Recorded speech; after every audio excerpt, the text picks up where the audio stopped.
नाम आपका ऋतिक है। Hrithik, Hrithik.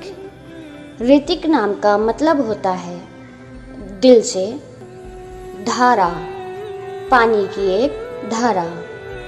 From the heart, stream, a stream of water. Hrithik जैसे दिलदार नाम के लिए एक दिलदार सा शेर हाजिर है।